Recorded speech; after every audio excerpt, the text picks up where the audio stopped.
Une jeune fille, courageuse face à une maladie grave, nourrissait depuis toujours un rêve intense, rencontrer l'un des gardiens du palais royal.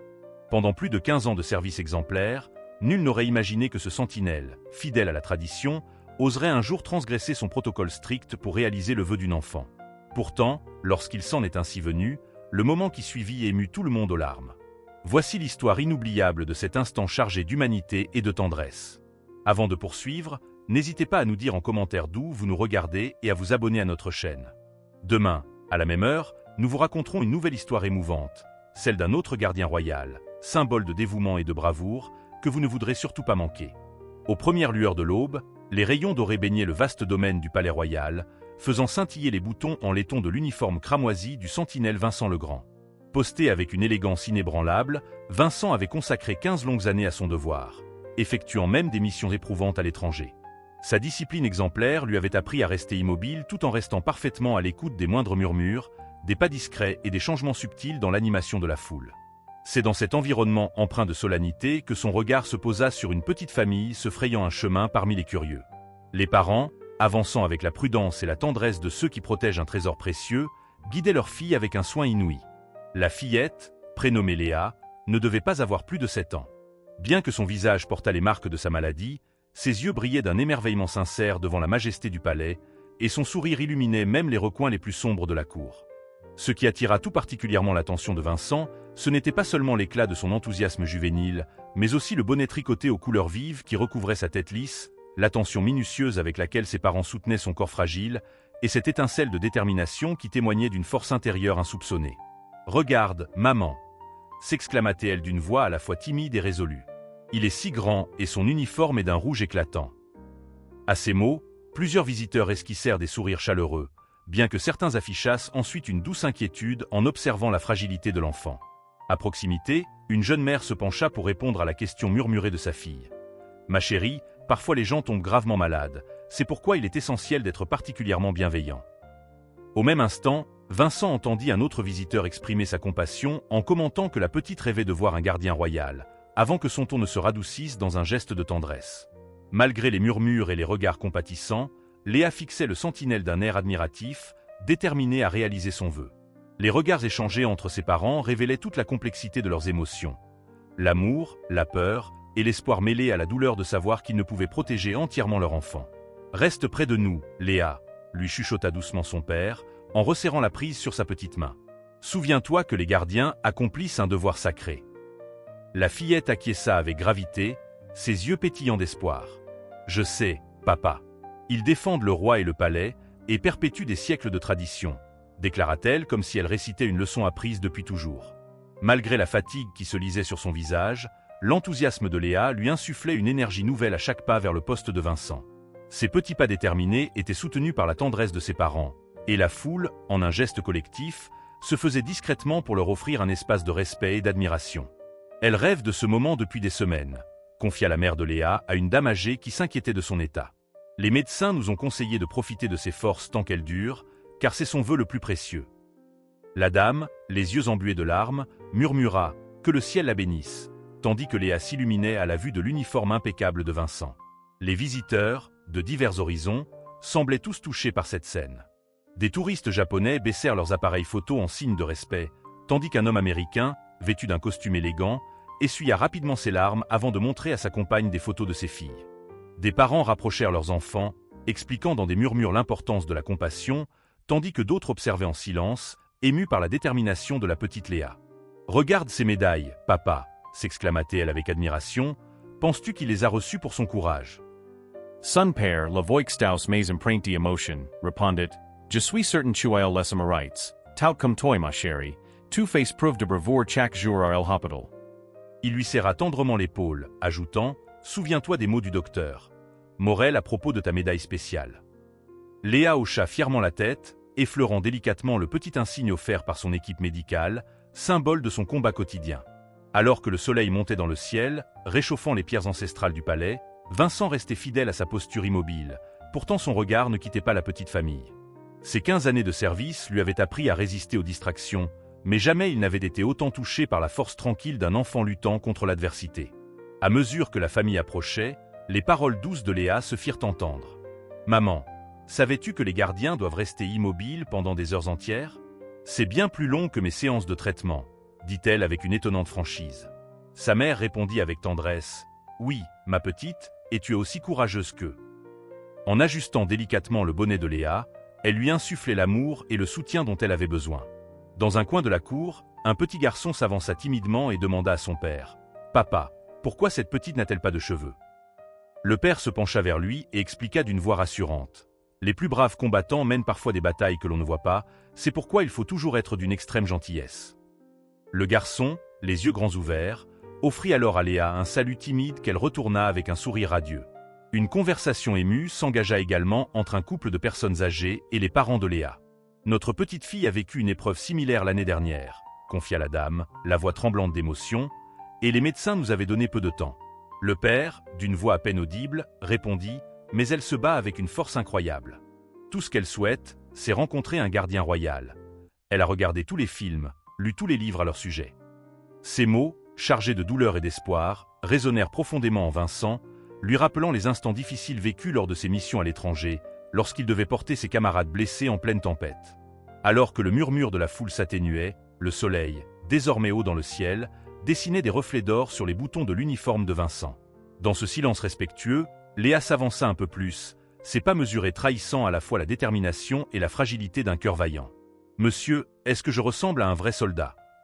demanda-t-elle d'une voix tremblante mais résolue, cherchant à imiter la posture impeccable de son héros.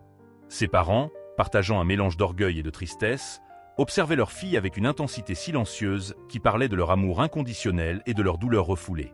C'est alors que Vincent le Grand fit quelque chose qu'il n'avait jamais osé depuis toutes ses années de service. D'un mouvement précis et empreint de solennité, il quitta sa position habituelle. La foule retint son souffle tandis qu'il pivotait sur ses bottines lustrées pour faire face directement à Léa, qui, les yeux écarquillés d'émerveillement, laissa échapper un petit cri de surprise. Sans perdre une seconde, le sentinelle se baissa lentement jusqu'à se mettre à genoux, se plaçant au niveau des yeux de la fillette. « Bonjour, Léa », dit-il d'une voix douce mais ferme, résonnant avec l'autorité tranquille acquise au fil des ans. « J'ai remarqué combien tu respectes le devoir et combien tu te tiens fièrement. » La petite, incapable de cacher son émoi, murmura avec une étonnante politesse. « Vous parlez ?»« Monsieur ?» D'un geste empreint de solennité, Vincent retira avec précaution une médaille de son uniforme, symbole de courage et de dévouement, et la tendit à Léa. « Tiens, » déclara-t-il, « cette médaille récompense un courage exceptionnel face à l'adversité. » Ces mots, chargés de la gravité d'une cérémonie militaire, emplirent l'air d'une émotion palpable. À cet instant, la mère de Léa, submergée par l'émotion, couvrit sa bouche en sanglotant, tandis que le père, la caméra à la main, capturait chaque seconde de ce moment magique. Autour d'eux, plusieurs spectateurs laissaient libre cours à leurs larmes, tantôt discrètes, tantôt éclatantes. « Puis-je » demanda alors Vincent avec douceur, attendant l'approbation de Léa, qui acquiesça d'un hochement de tête timide. Avec une grande délicatesse, il fixa la médaille sur la robe rose pâle de la fillette en déclarant « Désormais, tu fais officiellement partie de notre ordre et tu représentes l'espoir et la bravoure. » Léa effleura la médaille de ses doigts tremblants, ses yeux brillants d'une admiration sincère. « Mais vous n'en avez pas besoin, n'est-ce pas ?» demanda-t-elle, montrant une inquiétude touchante malgré la joie du moment. Vincent esquissa alors un sourire chaleureux et répondit « Je pense que tu l'as mérité bien plus que moi. » Se redressant avec fierté, il ajouta « Veux-tu apprendre le salut officiel ?» Dans le silence respectueux qui s'ensuivit, Vincent guida minutieusement la petite main de Léa dans l'exécution du salut, un geste précis et chargé de symbolisme. Le visage de Léa se concentra avec une intensité bouleversante, malgré la fatigue qui se lisait dans ses yeux, et lorsqu'elle réussit à effectuer ce geste avec une perfection émouvante, un tonnerre d'applaudissements éclata dans la cour. « Magnifique !» déclara-t-il d'une voix alliant la rigueur militaire et la tendresse d'un père protecteur. Puis, dans un geste qui fit palpiter le cœur de chacun, il ouvrit les bras et invita la fillette à partager une accolade. Sans hésiter, Léa s'avança et serra contre elle l'uniforme impeccable de Vincent, scellant ainsi un instant suspendu où le devoir se mêlait à l'amour et à l'empathie. Lorsque leurs étreintes se séparèrent, les yeux de Léa brillaient encore plus fort que la médaille étincelante sur sa robe. Vincent se redressa avec dignité et exécuta un salut formel, non pas celui offert pour une simple photographie, mais un véritable hommage réservé aux camarades et aux dignitaires. « Merci », murmura la mère de Léa, la voix chargée d'émotion, « vous ne pouvez imaginer ce que ce moment représente pour nous. »« Merci, monsieur. » Son père, posant délicatement sa main sur l'épaule de la fillette, Ajuda dun voi explain de gratitude, sin instant de passe tout ce que nous aurions pu espérer. Vincent leur offrit un regard compréhensif, sachant que certaines actions parlent plus fort que les mots, puis se tourna de nouveau vers Léa. « N'oublie jamais, dit-il d'une voix posée, tu fais désormais partie de notre famille. Garde toujours la tête haute et ton cœur vaillant. »« Oui, monsieur, » répondit-elle avec fierté, redressant son dos malgré la fatigue, et leva sa petite main pour offrir un dernier salut impeccable, geste qui symbolisait sa détermination et la noblesse de son combat quotidien. Après cet échange magique, Vincent reprit sa place au poste avec une dignité retrouvée. Le claquement régulier de ses bottines sur le pavé, le soin avec lequel il remettait son arme en position et l'éclat déterminé dans ses yeux rappelaient à chacun que le devoir continue, inébranlable et solennel. Mais en cet instant unique, le gardien représentait bien plus que la tradition.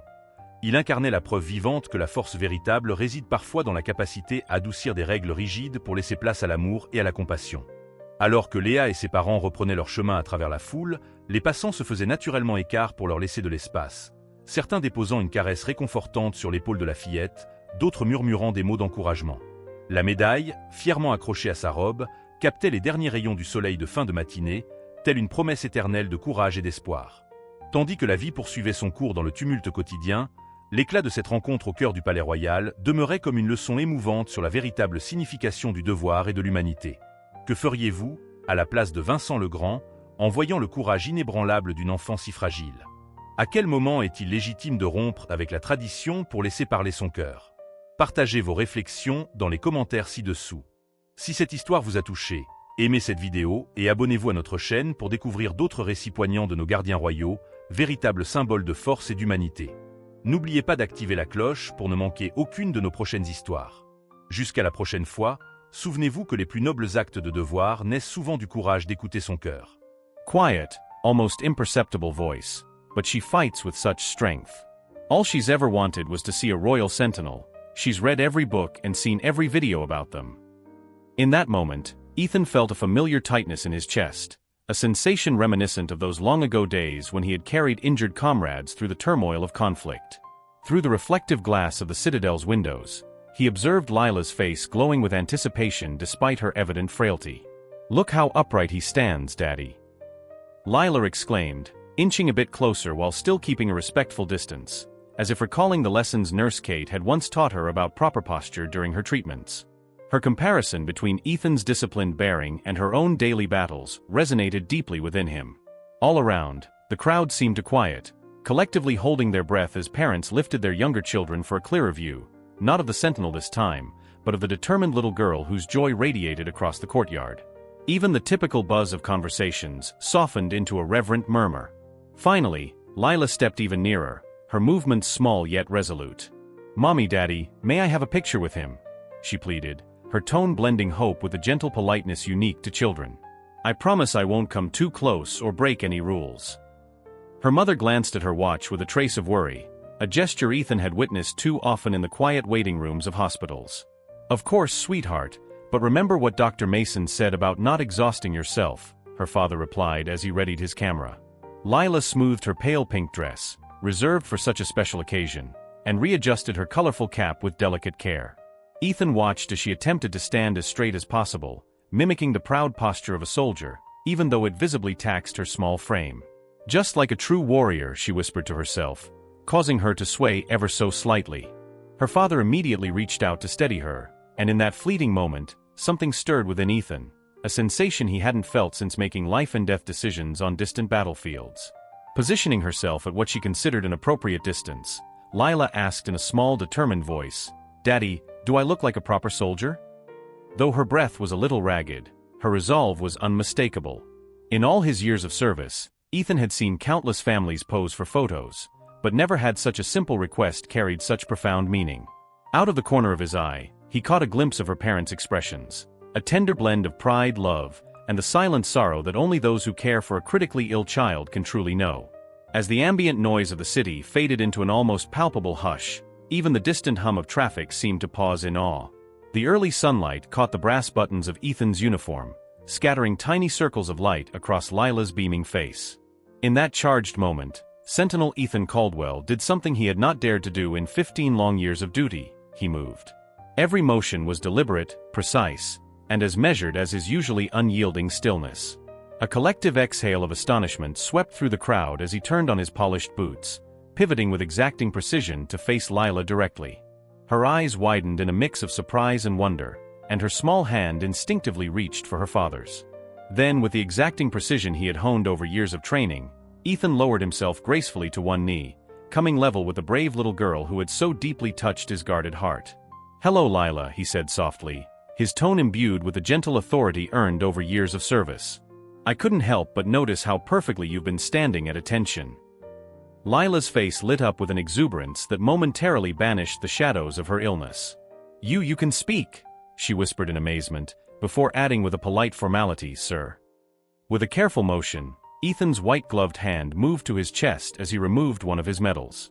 "This," he declared, extending the medal toward her, "is awarded for extraordinary courage in the face of adversity." His voice carried the solemn dignity of a formal ceremony, a dignity that resonated deeply with the lessons Lila already understood. At that moment, her mother covered her mouth in astonishment as tears streamed freely down her face, while her father's hands trembled slightly as he captured the moment on camera. Around them, several onlookers were moved to tears, and others smiled through their own quiet emotions. "May I?" Ethan asked gently, pausing for Lila's small nod before carefully affixing the medal onto her dress. "There, now you're officially one of our own." Lila reached out to touch the medal with trembling fingers, her expression a mix of wonder and disbelief. "But don't you need it?" she asked, displaying concern even in this moment of joy. Ethan smiled, a rare warm smile that seemed to soften the stern lines of his countenance. "I believe you've earned it more than I ever have." Rising back to his full, upright stance, he added, "Would you like to learn the official salute for a moment?" In the hushed silence that followed, Ethan carefully guided Lila's small hand through the precise motion of the salute. Her face became a portrait of focus and determination despite the evident fatigue in her eyes. When she finally executed a flawless salute, an outburst of applause arose from the crowd. "Splendid form," Ethan remarked, his tone a blend of crisp military decorum and gentle warmth. Then, in a gesture that drew another collective gasp from the onlookers, he opened his arms and said, "Would you honor me by accepting an embra?" "Sir." Without hesitation, Lila stepped forward, wrapping her tiny arms around his broad uniform. In that instant, they were not merely a sentinel and a sick child, they were kindred spirits, each acknowledging the battles they fought.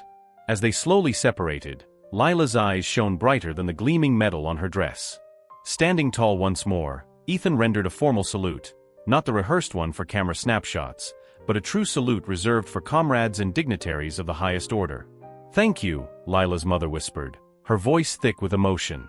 "You cannot imagine what this means to us." "Thank you, sir." Her husband added quietly, placing his hand tenderly on Lila's shoulder, "This moment, it's beyond anything we ever expected." Ethan offered them a small understanding nod. Sometimes, actions speak more clearly than words. Turning his attention back to Lila, he said with a firm yet gentle tone, "Remember, you're one of us now. Always stand tall." "Yes, sir," Lila replied, straightening her back despite her evident fatigue, and raised her small hand in one final impeccable salute, a salute executed with the same precision that had defined Ethan's every movement. Ethan then returned to his original post. The sound of his boots clicking together, the careful repositioning of his rifle, and the steely focus in his eyes reminded everyone that his duty continued. Yet, in that singular moment, the sentinel stood not just as an embodiment of duty and tradition, but as a living testament that sometimes the truest strength lies in knowing when to set aside protocol for the sake of compassion. As Lila and her parents slowly rejoined the crowd, the onlookers parted with respectful smiles, many offering soft pats on her shoulder or kind words of encouragement. The medal shimmered against her pale pink dress, catching the late morning sunlight as a permanent emblem of courage. While the world carried on with its endless duties, for that brief, unforgettable morning at the Royal Citadel, a guardian of tradition and a young warrior fighting her own battle reminded everyone present that while rules are important, it is the heart that ultimately guides us during our finest moments. What would you have done if you were in Sentinel Caldwell's position? When is it acceptable to diverge from tradition in favor of empathy? Share your thoughts in the comments below, and if this story touched your heart, please like the video and subscribe to our channel for more moving accounts of our Royal Sentinels, living symbols of both strength and humanity. Click the bell icon so you never miss an update, and be sure to explore our other videos on your screen right now. Until next time, Always remember that the noblest acts of duty come from listening to your heart.